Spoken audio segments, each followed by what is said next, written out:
이 시간 말씀을 살펴갈 때에 성령의 도우심 우리 모두에게 허락하셔서 주의 선하신 말씀을 주의 선하신 말씀답게 알아듣도록 도우시고 그 말씀을 기준 삼아 우리 삶을 바라보게 하옵소서. 그리고 삶 속에서 하나님의 선하신 뜻과 기대하심을 기억하고 하나님과 함께 동행하는 삶으로 나가는 우리 모두가 되게 하옵소서. 부탁드리오며 예수님 이름으로 기도합니다. 아멘. 혹시 앞에 어린이집에 꽃 피었는데 보셨어요? 우리가 삶이 바쁘다 보면 주변 풍경이 잘 안 보여요. 그죠? 내가 볼 것만 보다 보니까 안 보이죠? 저는 길 갈 때 PC방만 맨날 보였어요. 십자가만 보고 그런 적도 있었거든요. 자기 관심 있는 것만 보게 되잖아요. 근데 조금 마음의 여유를 가지고 주변 보면 하나님께서 이 땅에 선물로 주신 것들이 가득히 피어나고 있거든요. 한 번쯤 눈을 좀 돌리셔서 좀 여유를 가지시고 주변도 좀 보셨으면 좋겠습니다. 우리 사랑하는 성도님에게 한번 그렇게 서로에게 응원하고 여유를 가져라 좀 말씀합시다. 하나님의 선물을 살펴보시기 바랍니다. 네. 그리고 한번 옆에 분에게 그렇게 말씀하시기 바랍니다. 저를 잘 살펴보시기 바랍니다. 왜요? 여러분 자신 스스로 자긍심이 있어야 됩니다. 나는 하나님의 작품이다. 그죠? 그러면 나를 살펴봐 주라고 해야 될 거 아니겠습니까? 그러면 볼만한 사람, 다른 사람들 보고 하나님의 작품이다 싶은 흐뭇한 사람들이 우리들이었으면 좋겠습니다. 2013년도에요. 건국대에 우리나라 한 교수님이요. 전 세계적으로 밀레니엄 난제라고 불리는 수학의 7문제가 있는데 그 중에 한 문제를 풀었다고 하는 그러한 기사가 난 적이 있습니다. 그래서 학술지 나왔고 했는데 그 다음에 그게 어떻게 됐는지는 지금 아직 이야기가 잘 안 나왔어요. 근데 전 세계 밀레니엄 난제라는 수학 난제를 한 사람이 내놓고 한 문제 풀면 100만 달러를 주겠다 푼 자들에게 하는 것 때문에 전 세계적 이슈가 됐거든요. 그 이슈가 돼서 심지어 영화까지 나왔어요. 한 영화가 나왔는데 한 젊은 수학 천재 여자가 그 문제를 푼 거예요. 그 영화에서. 근데 풀고 난 다음에 한 문제를 풀고 난 그 여자가 자살해버려요. 근데 그 수학여학자, 그러니까 여성 수학자의 딸이 오빠에게 맡겨져요. 오빠는 근데 자기 여동생 같은 전처를 받지 않았으면 좋겠어요. 근데 이 아이가 어려서부터요 수학이 뛰어난 거예요. 선생님도 놀래요. 근데 이 아이를 그냥 오빠는 평범한 아이로 자라게 하고 있으면 좋겠어요. 평범한 걸 누리고. 근데 그의 딸의 그 수학의 길을 가게 했던 그 할머니가, 어머니, 그러니까 손녀의 할머니죠. 할머니가 그 손녀를 보고는 가만 못 두는 거예요. 얘를 어떻게 해야 되겠다. 진짜 수학의 길을 가게 해야 되겠다 해가지고 심지어 양육권 분쟁까지 일어나요. 근데 이 얘를 MIT 그쪽에서 인정을 해요. 선생님이 심지어 문제가 틀린 것도 맞춰요. 그러면서 이 아이에 대해서 소송권 분쟁이 나가고 심각한 갈등이 일어나요. 아이 천재성은 이미 확인됐고. 여러분이라면 어떻게 해야 될까요? MIT를 보내야 될까요? 아니면 평범한 아이로 자라게 해야 될까요? 의견이 각각 분분합니다만은. 근데 이 손녀에 대해서 하다가 딸의 마지막 편지가 발견됐어요. 편지가 발견됐는데 이 딸이 문제를 풀고 난 다음에 한 가지 문제를 직면해 가지고 자살해버린 거예요. 근데 그 문제가 밀레니엄 난제라고 하는 7문제 중에 한 문제가 아니라 사실 다른 문제였어요. 다른 문제는 그 문제를 만나고 이 여성 수학자 죽어버린 거예요. 자살해버린 거예요. 여러분 수학 문제인데요. 이 여성 수학자에게 주어진 문제가 철학적 문제였어요. 하필 그 문제가 뭐였냐면 저를 따라서 볼까요? 이제 다음엔 뭘 하지?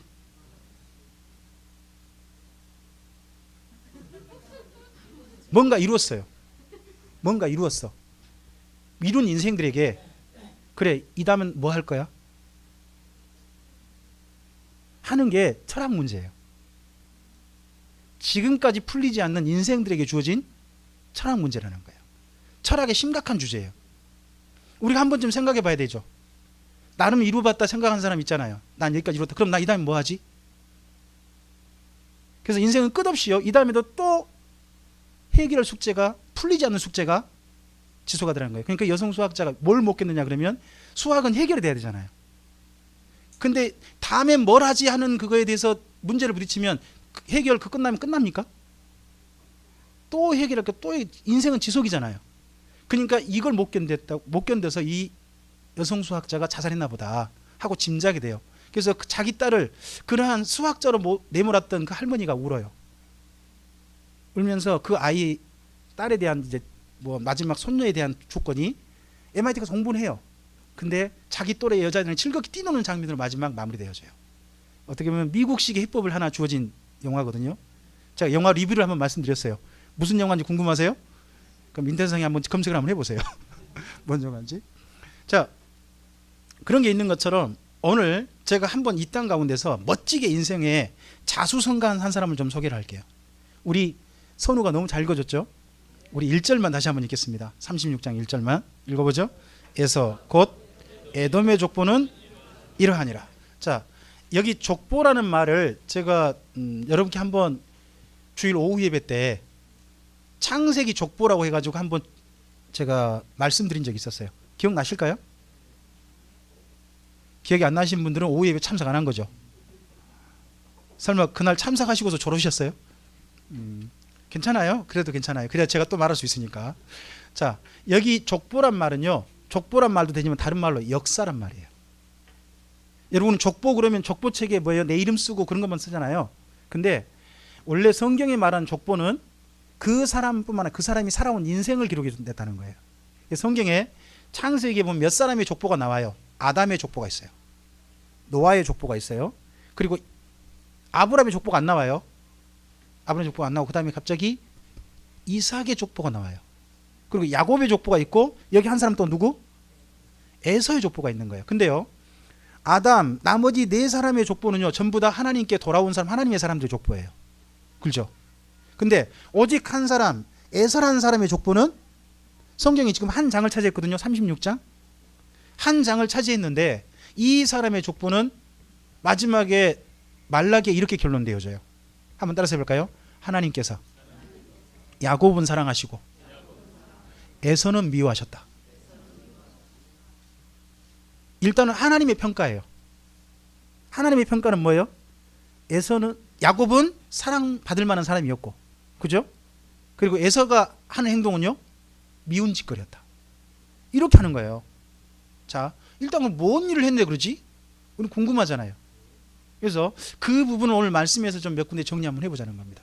자, 첫째, 에서라는 사람은요, 어떻게 보면 가나안 땅에 굴러다니는, 거류하는 나그네 아버지의 힘없는 아버지 밑에 아들이었어요.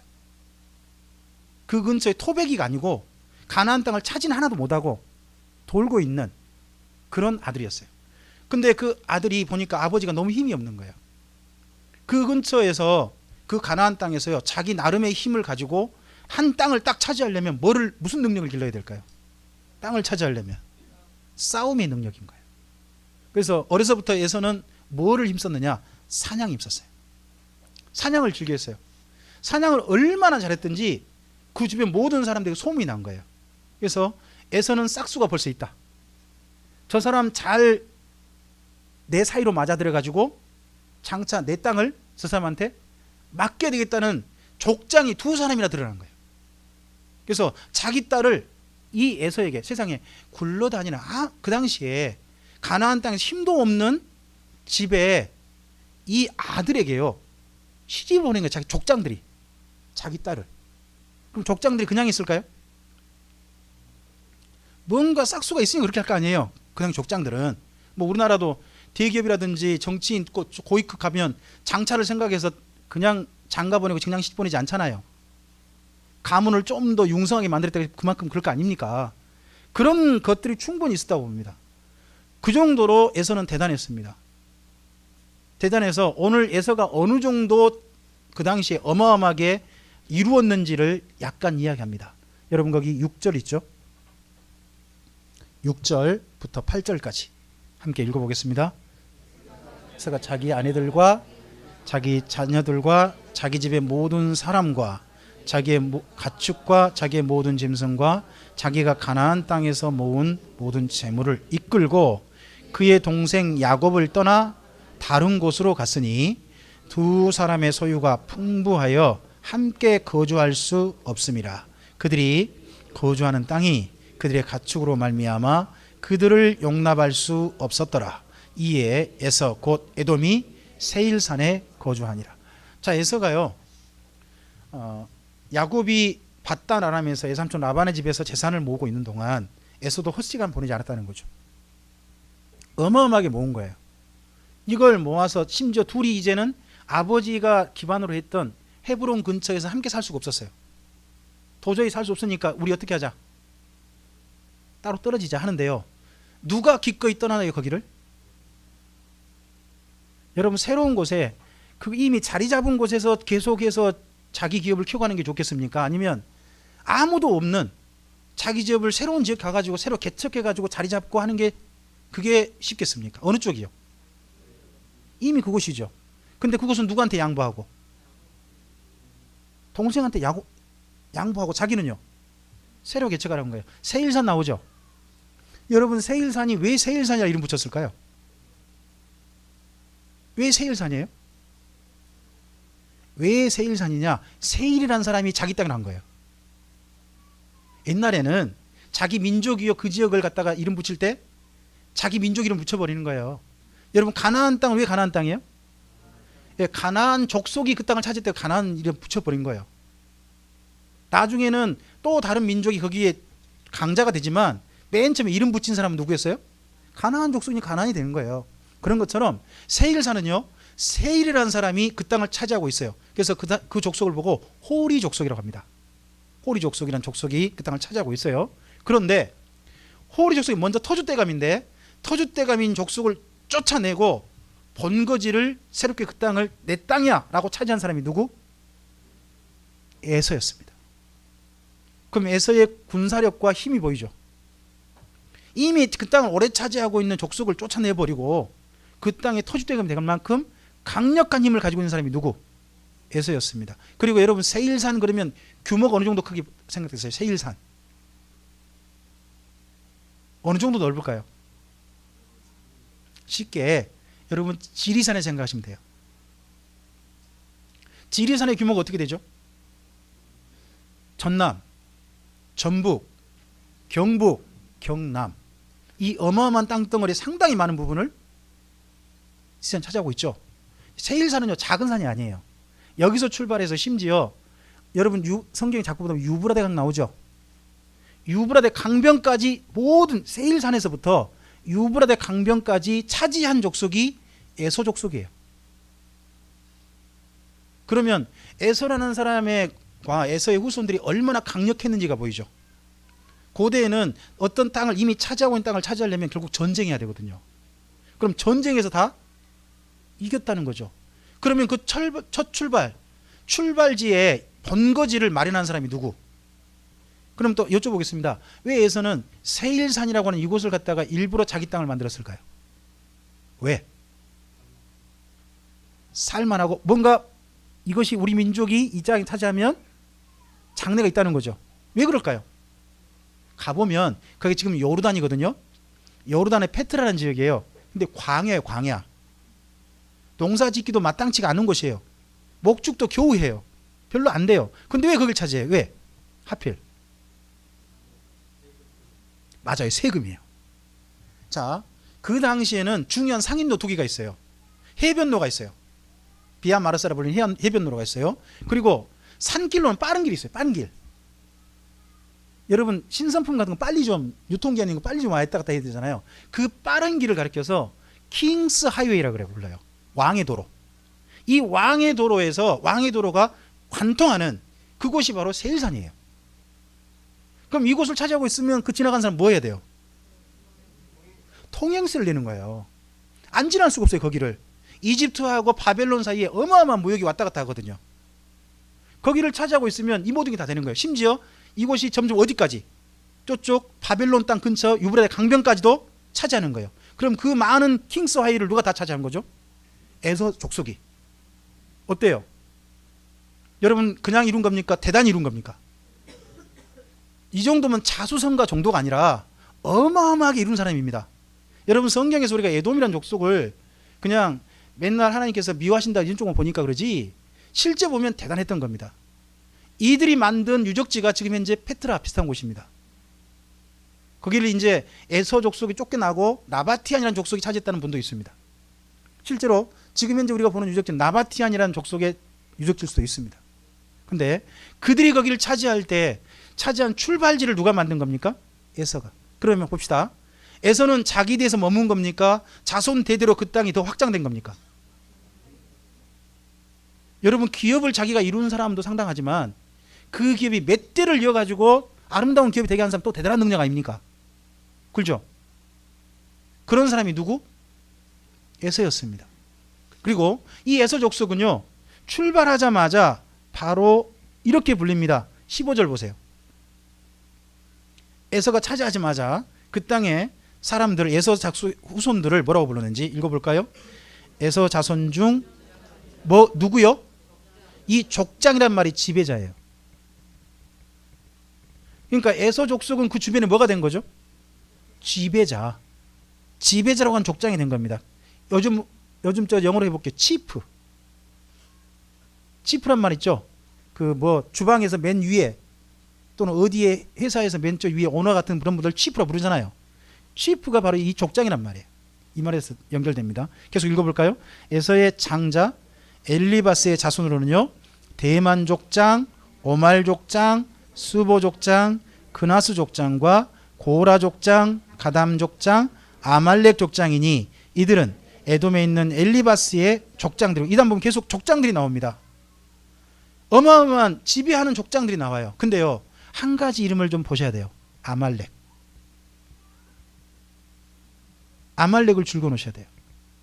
이 아말렉 족속이 나중에 이스라엘 민족이 출애굽했을 때 이스라엘 민족을 치는 강도 때가 돼요. 그랬을 때 누가 나가서 여호수아가 나가 전쟁하고 그죠? 그리고 모세는 손 들고 있고 손이 자꾸 내려가니까 아론과 울이 손 들어주고 기억나세요? 맨날 그 부분 맨날 들었죠? 그때부터 아말렉 족속과 사이가 안 좋죠. 근데 그 아말렉 족속이 나중에 누가 되느냐? 에스더 때 하만이에요. 하만. 아각 족속. 그러니까 성경에서는요 이 에서 족속임에도 불구하고 쌍둥이 형제잖아요. 성경은 뭐라고 하냐? 아말렉 족속을 침멸하라 이렇게 나와요.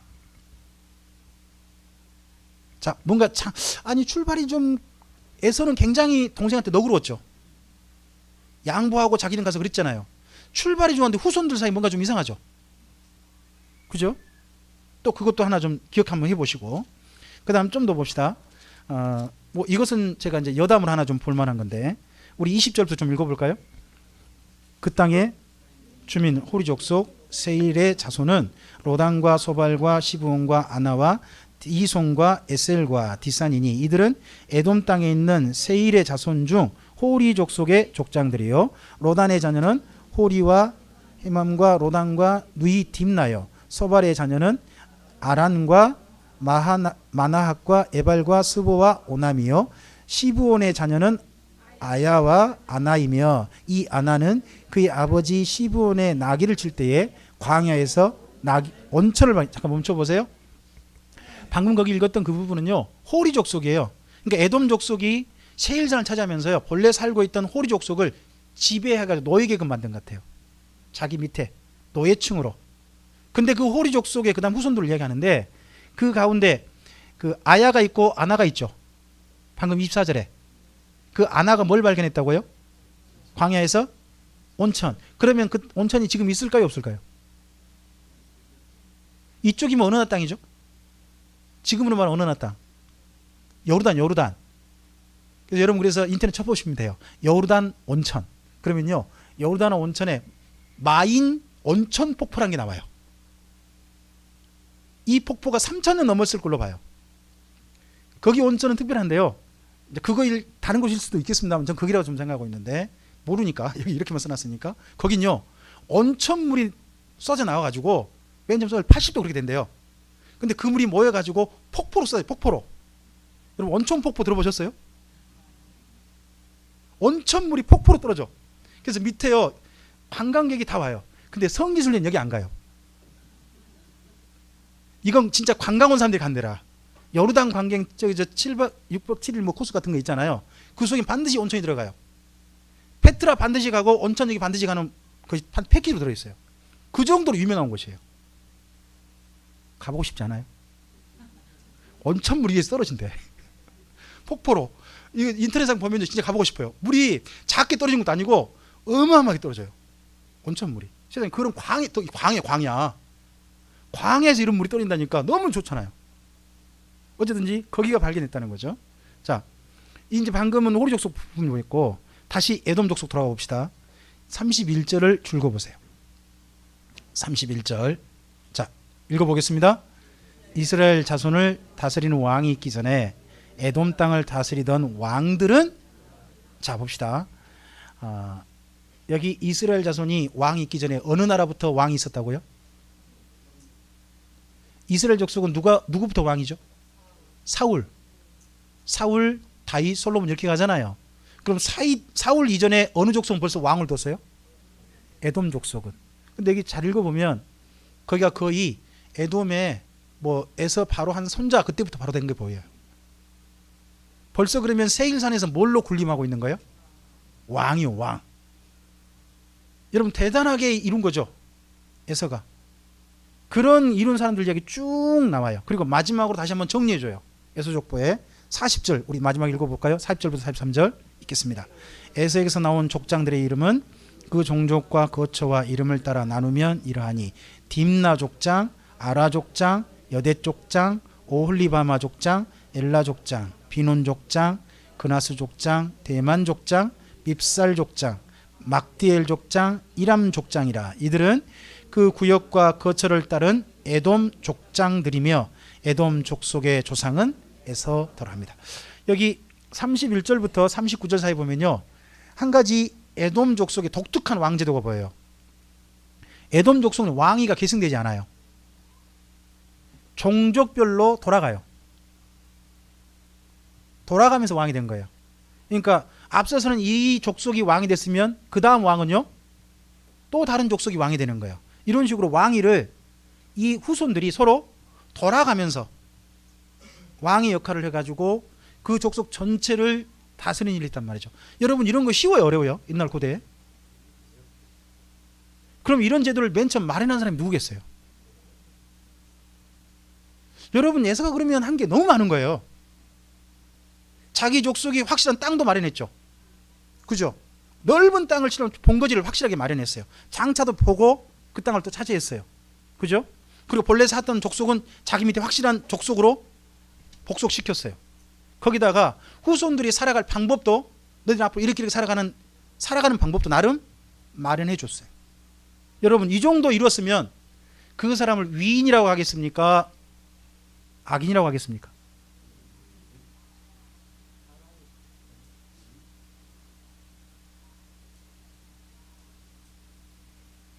여러분 뭐가 복입니까?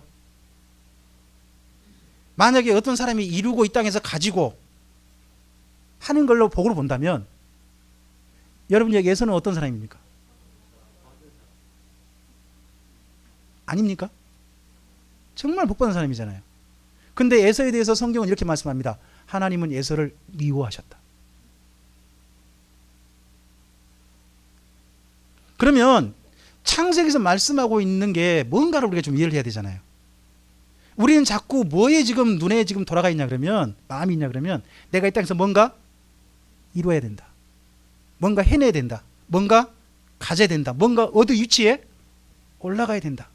우리는 한결같이 거기를 향해서 바라보고 갑니다. 그리고 그것을 이룬 사람을 보고 뭘 받았다?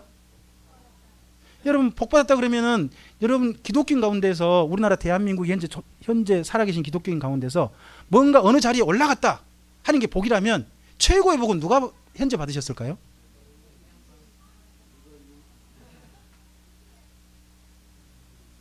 아니 기독교인 가운데. 그리고 많이 가졌다 그러면 누가 떠오르세요? 기독교인 가운데. 신원? 위랜드? 모르죠. 또 숨겨진 땅이 워낙 많은 그분일지도 모르죠. 어마어마한 게 뭐 심지어 누꺼는 어마어마한 몇 조 되는 기업을 갖다가 내 거 아니라 해도 나머지 땅도 많다고 하니까 대단한 뭐 그런 이룬 거 아닙니까? 가지고 있지 않습니까?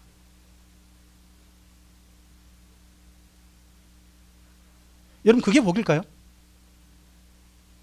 창세기 도대체 우리에게 뭘 말씀하냐는 거예요. 이게 왜 이런데도 하나님이 미워하시냐는 거죠. 그걸 봐야죠. 자, 첫째, 잘 생각하시기 바랍니다.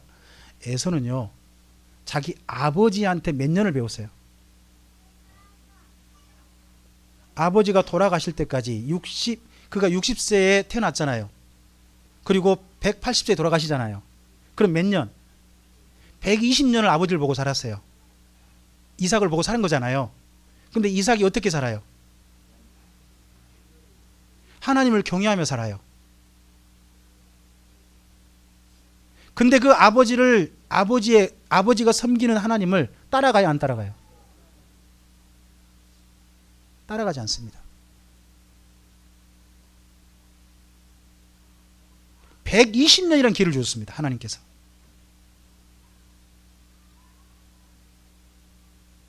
우리 사랑하는 자녀들에게 저는 그렇게 생각합니다. 우리는 그런 마음 가져야 한다고 생각합니다. 우린 사랑하는 자녀들에게 하나님을 보여줄 수 있는 기회를 우리가 가지고 있다. 하나님을 만날 수 있도록 돕는 기회를 내가 현재 가지고 있는 사람이다. 정반대로 우리 아이들한테 이렇게 생각해 볼 수 있습니다. 내 사랑하는 자녀는 우리를 통해서 하나님을 볼 수 있는 기회를 현재 누리고 있다.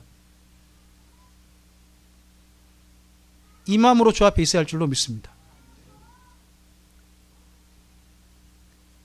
첫째, 그런데 그게 에서는 결코 그가 받아들이지 않았습니다.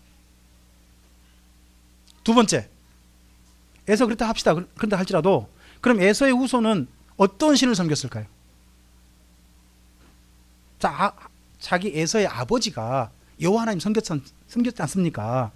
그럼 그렇게 아버지 밑에 있던 에서라면 생일잔 차지해서 자식들한테 누구를 섬기라고 해야 되는 거예요? 맞아요? 그럼 에서의 후손은 무슨 신을 섬겼을까요?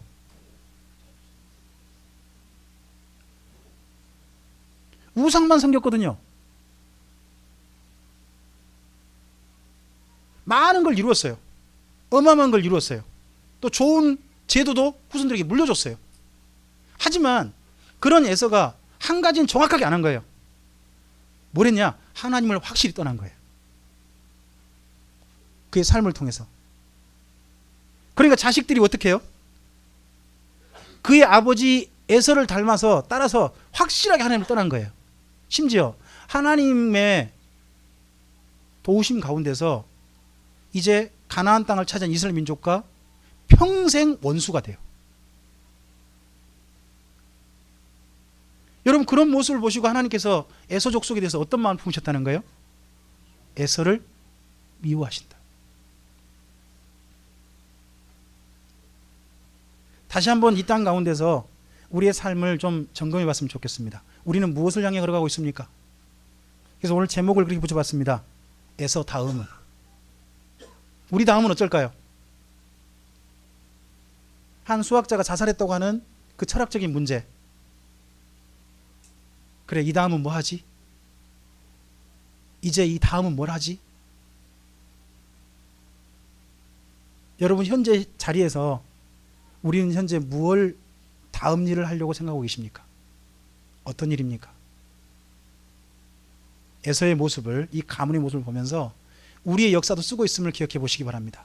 우리 옆에 계신 분에게 한번 그렇게 서로에게 이야기 한번 해주시기 바랍니다. 성도님께서는 성도님의 역사를 쓰고 계십니다. 여러분 그 역사가 어디에 기록되고 있습니까? 우리가 믿기로는 하나님의 생명책에 기록되어 있다고 저는 믿습니다. 그렇다면 그 생명책에 기록되어 있다면 이제 저와 여러분 생각해야 될 건요, 내가 구원받았다가 아닙니다. 구원받았다가 아니라 구원받고 난 다음에 이제 하나님 앞에 설 건데 그 설 때 하나님의 생명책에 무엇이라 기록되어 있을 것이며 그날 내 생명책을 보시고 하나님께 뭐라고 평가하실 것인가. 이게 오늘 우리 마음속에 담아야 될 현재 이미 예수 믿은 사람들의 삶에 저는 자세히 한다고 봅니다. 이미 구원 받으셨습니까? 예수님 확실히 믿으셨습니까? 그러면 이제 저와 여러분 하나님 앞에 평가를 생각하며 걸어가시기 바랍니다. 에서의 족보는 기록됐습니다. 그런 것처럼 우리의 잘하든 잘못하든 하나님의 생명책에 기록될 겁니다.